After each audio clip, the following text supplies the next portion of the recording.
All right, so I am here in my Chrysler Pacifica minivan. I'm actually currently sitting in a child seat, if you couldn't tell, trying to get to the right position. And yes, I'm sorry, my car is a mess. We have 2 children, and that's what this video is all about, is a problem that happens in these particular type of cars because of the design of it. But we have these great screens back here that the kids can watch DVDs and things like that, but they always want us to turn on the radio because they want to listen to it. They want to hear the sound coming through the stereo. Well, they have these fancy, headphone jacks and everything right here, but the problem is, most of the time, this happened to both of ours already, back to back basically. They can't put the headphone jack in there because a different headphone jack was in there and got snapped off on the inside. It's because of the way that these are designed. It's right in front of where the kids sit. Their feet are here. They move in and out of this. If you leave something plugged in here, it's going to snap off very easily. So I don't know if this is a permanent fix, but I will show you that I already fixed this one over here. And if I can pick that back up, it took me a while to figure out the best way to... Sorry, hit a button and stopped recording. I already fixed this one the other day. It took me a while to figure out the best way to do that. I tried the tricks with the super glue and things like that. That did not work for me with these. But I did find a relatively easy way to fix this if you're willing to do a little bit of tinkering. You have to remove this out of the back of the seat, which isn't that hard. We're gonna try to walk through that right now, and we will see if I can show you the easy way that I found to get the headphone jack out of here without having to resort to the super glue trick. And it's pretty straightforward. So first thing you gotta do is pull this thing off. It's got some clips in it. You might be able to do it with your hands. I did the last one with my hands. There we go. Just get something back there, give it some leverage and pull. And yeah, you're gonna be kind of afraid that you're gonna break something. I haven't broken any of the clips yet on this, and you don't need to take it out all the way. You just need to get it out enough to be able to access the module that's in here. You got to remove some clips from it and then kind of shove it out to the side. So let me get my camera set up in a way where I don't know what you guys can actually see, and we'll see if we can just work together and see how much of this I can pull off.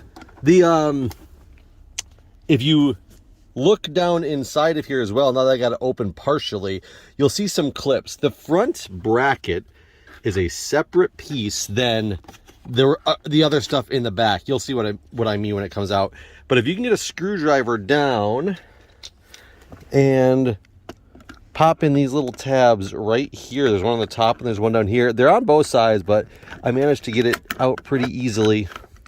We're just popping the one set of tabs out when I did the other one. You can lift up this as well. There we go. See, you'll notice if the whole thing snapped backwards a little bit. It's because I released this side of the front bracket. Now, ultimately, I would want to do that to the other side, but there's not really a good way to get down there and do it. So I just wiggled it enough on the other side to get this thing to loosen up. I mean, you might be able to see if you can reach something down in there, pull this apart more. I will just say that I didn't have a lot of luck doing that.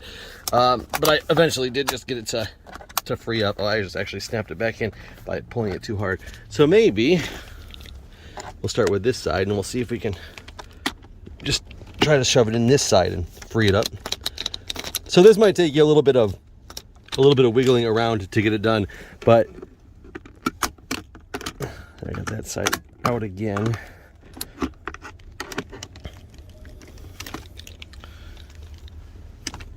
Yeah, trust me, this is not necessarily a how-to, and this is not really the part of the video that I'm excited to show you.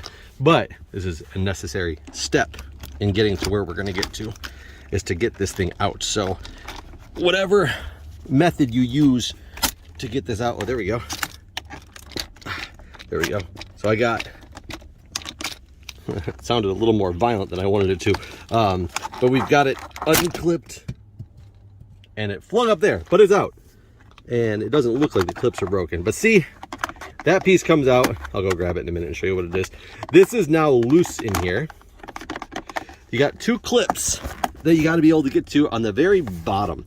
Down here, there's the pink one, and then there's one next to it. You just got to kind of reach your hand in there. I'm not going to be able to do that with the camera, and unclip them. But then make sure you pull those clips kind of out the side of the seat. You'll see in a minute, because you don't want this thing to close and have them fall back in there.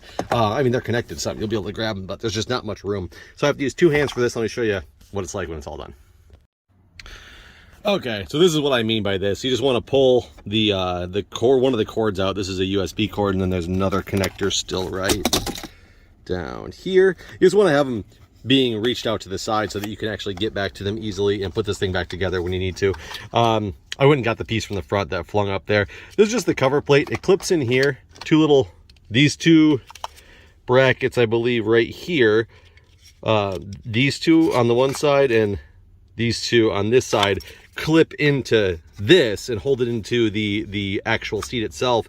Whereas these two holes in the middle on both sides are where this clips into in order to give this thing some stability. So holds the two pieces together. So as you can see, even though it looked very violent, there's nothing broken on this. All these clips are good to go. You just have to, you got to be careful. You don't want to break it, but it's hard because you can't access this left side of it here. You can only access this side pretty easily. But as you can see, I was successful on this one. I was successful on this one. I did it as well already. And we'll take this thing inside and I'll show you more of the insides and the guts and what we need to do to actually get that the headphone jack fixed. All right, so we are inside with the module. It is right here, pulled freshly from the vehicle. I just took the shroud off the outside again with those clips. I don't know how well you can see it on this camera. I tried to get it focused in there, but you can tell that there's a piece of metal that's stuck down in here. Yeah, I can't really see it that well. That's the end of the headphone plug.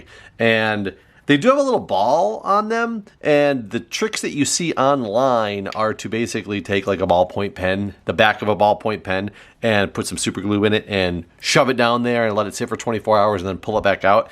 I'm not going to even attempt that with this one because I attempted that with the other one multiple times. I tried multiple different methods that I had seen on using glue and what devices to try to use, and it just, I don't know if it didn't adhere to what was down there, or if it just didn't stick or was too big, the wrong size. I have no idea why it didn't work, but I feel like all I did was get like super glue all around the edges of this thing that was cleanup was a bear. But if you've made it this far and you don't want to try to do that, but you want to still try to fix this and you have the proper tools, it turned out it really was not that difficult. All I had to do was turn this over like this. There's 4 screws here. They're Torx 6 screw bits. So let me put autofocus back on because I had it on manual focus just to try to show you that. There's 4 of them total. So you can see one there on the edge. Let's focus. There's one there, there's one there, and one there. And then these shells will come apart. There's one more part. This part is not that intimidating. It's just taking out some screws. You're not going to really hurt anything doing this. The next part is the part that might scare some people. But once I show you how it's done, maybe you'll realize it's not that big of a deal and you can do it yourself. So, take these 4 out. And then the shells will come apart. There we go. That came apart and front plate comes off. And then this should just lift out. So here we go. This is the board itself. Look, fancy. I also noticed in here the HDMI cord, which we've never actually used HDMI in these, but it's a little bit bent. That even just shows you the design of this being right in front of kids. That's the whole point, is the infotainment system. It's got, you know, the kids' seats are right there. Things must have gotten shoved in there and even bent the HDMI pin. So this thing probably needs to be replaced, but let's just fix this problem as it is.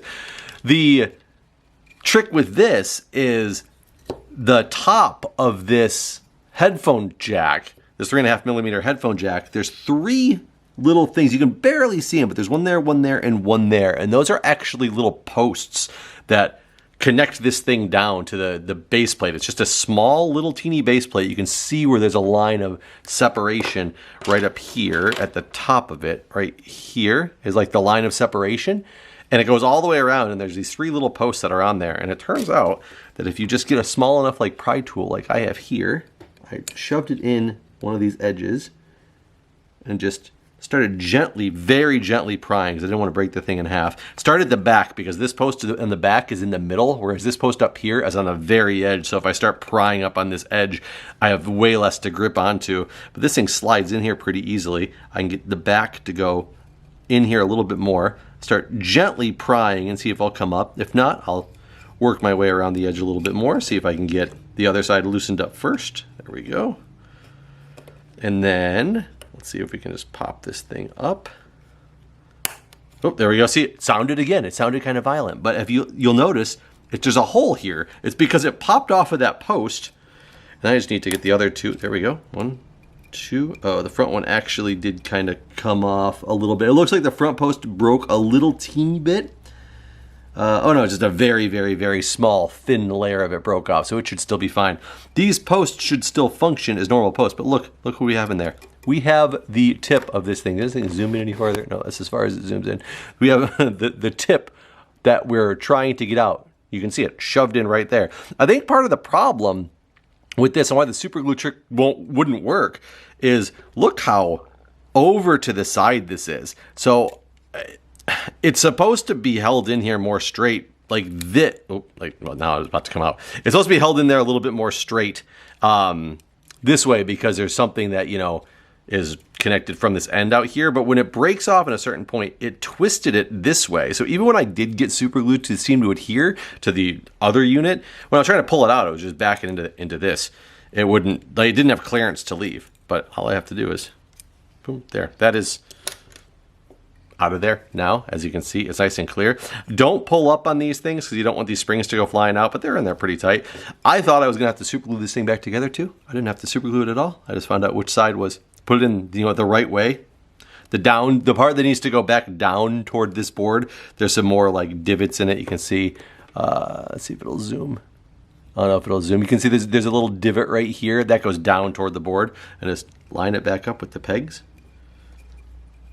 And if you get it in the right position, wait until it clamps back on. Not yet. There we go. Pushed on, pushed on. Look at that. Pressure fit right in there. Doesn't even need glue or anything like that. And headphone jack. Look at that. Solid. No issues at all. And this is actually so much better than the last one I did because I had done so much manipulation on the inside of it trying to do the super glue trick on this. This thing is going to be rock solid again, besides the HDMI port. That's a problem. But I wanted to show you guys, if you're parents like me or if you own a Chrysler Pacifica, because I'm not sure if other vehicles have this easy of an apparatus to get into for the headphone port, but for the Chrysler Pacificas, it seems to be pretty simple to get in there as long as you're willing to remove it from the car, take the enclosure off, and pop this piece out. But there was no glue holding this on. It was just these three little posts that, and it is solid. It's not loose or anything like that. No glue needed to put it back together, and this thing will be working again. I'll show you this back in the car momentarily. Okay, I'm back out in the car, and I slid this this way in, put the bottom in first, and it kind of like, you can angle it in. I got it just to a point where I could reach back here and get those clips back connected again. I know it's kind of hard to see. It's kind of hard to do because I'm doing this one-handed as well, but that's kind of what I had to do here. And now we'll try to put this thing back on, see if we can get it to easily slide in. So I made that clip into there.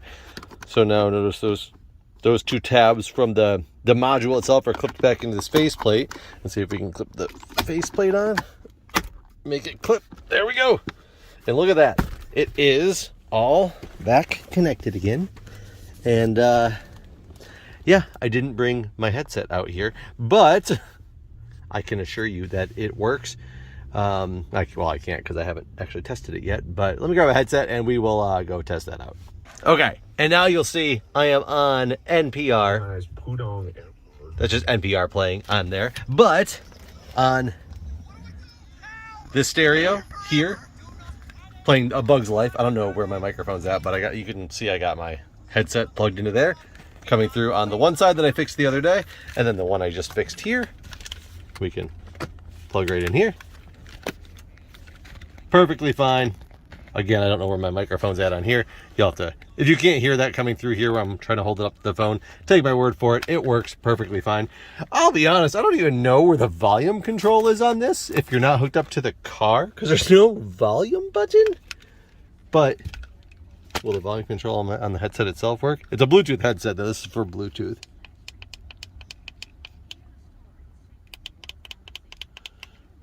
No, those volume controls don't do anything. And I actually don't see a volume control on the screen. I haven't messed with this too much, but what I do know is the problem I was trying to fix was this plug. was not working. It is now working because the part that broke off is out. Relatively easy fix if you need to do it yourself.